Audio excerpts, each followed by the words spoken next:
Bonjour et bienvenue à une autre vidéo pour la série du film La haine. Aujourd'hui, nous allons étudier quelques aperçus importants de certaines scènes dans le film.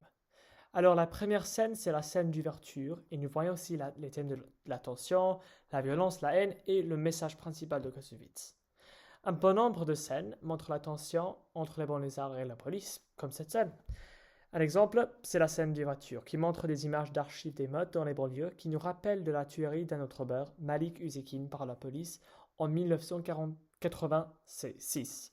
C'est pour cela qu'il y a un gros plan sur deux pancartes où l'on peut lire que justice soit faite pour Mako et n'oublie pas que la police tue. Ces émeutes et altercations entre la police et la population de la cité étaient banales depuis la fin des Trente Glorieuses.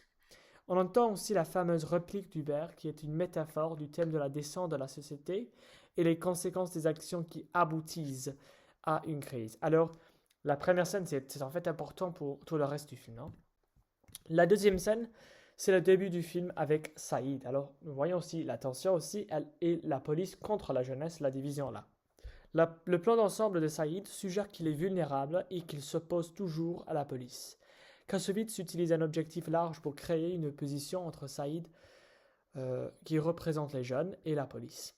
Il fait également un gros plan sur leur uniforme intimidant pour renforcer le pouvoir de la police, ce qui fait monter la tension en raison de la haine des jeunes envers la police.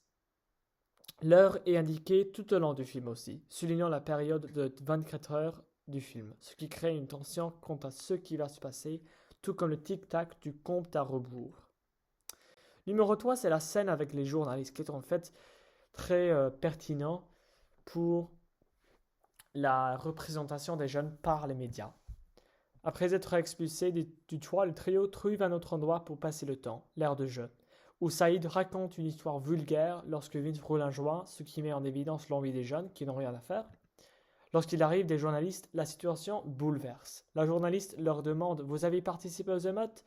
ce qui implique qu'elle se méfie d'eux et reflète la perception négative des médias des banlieusards. Le trio se fâche, Vince lance des pierres et Hubert crie « On n'est pas à Thoiry ici », ce qui suggère qu'ils se sont opprimés, mais aussi qu'il est éduqué. La mise en scène est symbolique de la hiérarchie sociale, étant donné que les journalistes sont en hauteur par rapport aux jeunes, protégés par une barrière, derrière une barrière, ce qui accentue la fracture physique et sociale. Kassovitz utilise cette scène pour critiquer le regard négatif des médias et de certains Français sur les banlieusards et les étrangers, enfermés dans un cercle vicieux d'exclusion de la société dont ils ne peuvent pas s'en sortir. Numéro 4, c'est la garde à vue à Paris. Cette scène commence avec un plan très lent dans lequel on voit impuissant l'abus raciste de Saïd Hubert par deux policiers odieux.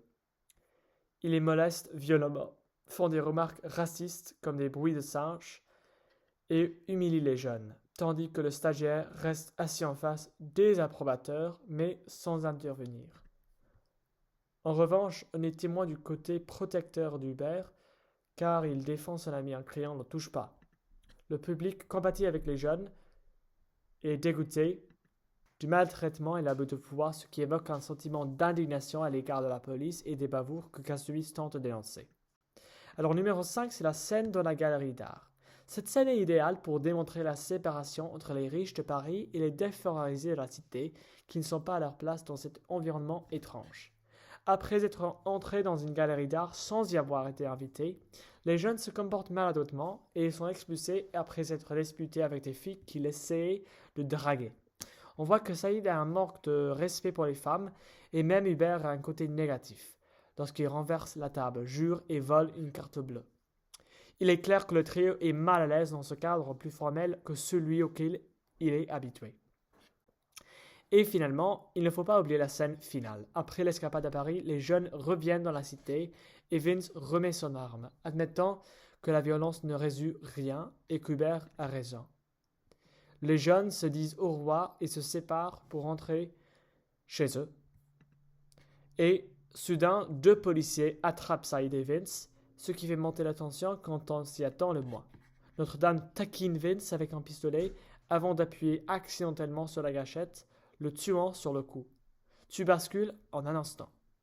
L'horloge change pour la première fois du film de 6h à 6h01 et on entend le tic-tac du compte à rebours. Et Hubert répète sa célèbre phrase du début, mais ce n'est plus un homme, mais la société.